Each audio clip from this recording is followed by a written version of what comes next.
Hello guys, আসসালামু আলাইকুম রহমতুল্লাহ। আশা করি আপনারা সকলে ভালো আছেন, সুস্থ আছেন, নিরাপদে আছেন। আজকে আপনাদের মাঝে আমি আরও একটি নতুন ভিডিও নিয়ে আসলাম। স্ক্রিনে যে আপনারা মেডিসিনটি দেখতে পাচ্ছেন, এটি আপনি বাংলাদেশের যে কোনো ফার্মেসি থেকে খুব সহজে সংগ্রহ করতে পারবেন।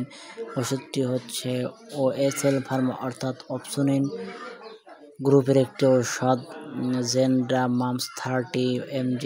এটি মূলত কী কাজ করে, কী জন্য খাবেন, কেন খাবেন বা কখন খেতে হবে বিস্তারিত আলোচনা করবেন ইনশাআল্লাহ আপনাদের মাঝে।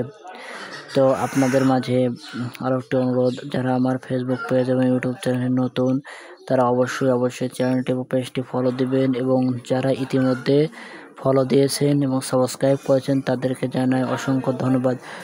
স্ক্রিনে যে আপনারা মেডিসিনটি দেখতে পাচ্ছেন জেন্ডামামস 30, এটি মূলত কাজ কি, যাদের বুক জ্বালাপোড়া করে, বুক অনেক ওষুধ খাওয়ার পরও যখন গ্যাস্ট্রিকের সমস্যা ঠিক করতে পারছেন না বা বুক ধরপড় করে গ্যাসের জন্য, তাদের জন্য এই ওষুধটি।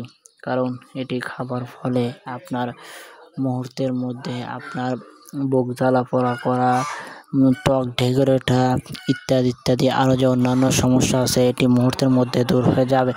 এই ওষুধটি আপনি বাংলাদেশের যে কোনো ফার্মেসি থেকে খুব সহজে সংগ্রহ করতে পারবেন, এবং এটির দাম মাত্র 12 টাকা পিস, 120 টাকা পাতা।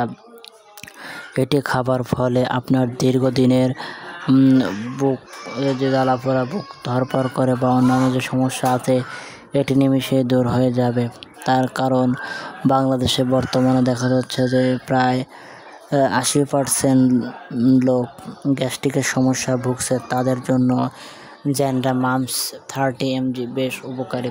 এটি আপনার খাবার ফলে আপনার 2 মিনিটের মধ্যে আপনার গ্যাস্ট্রিকের যত সমস্যা আছে এটি দূর হয়ে যাবে ইনশাআল্লাহ।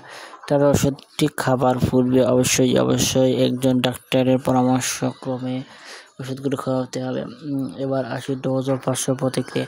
এই ওষুধটি আপনাকে রোজ দুবেলা সেবন করতে হবে, সকালে একটি, রাত্রে একটি, খাবার পর অথবা খাবার আগে।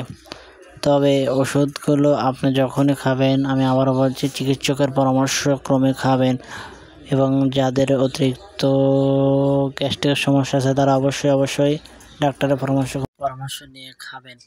এবং যারা দীর্ঘদিন ধরে গ্যাস্ট্রিকের সমস্যা ভুগছেন তাদের জন্য এই ওষুধটি বেশ উপকারী। তবে অতিরিক্ত না খাওয়াটাই ভালো। অতিরিক্ত খাবার ফলে আপনার আরও অন্যান্য সমস্যা হলেও হতে পারে। তো বন্ধুরা, আজকের ভিডিও পর্যন্ত, দেখা হবে অন্য একটি ভিডিও নিয়ে। সে পর্যন্ত সবাই সুস্থ থাকবেন, নিরাপদ থাকবেন।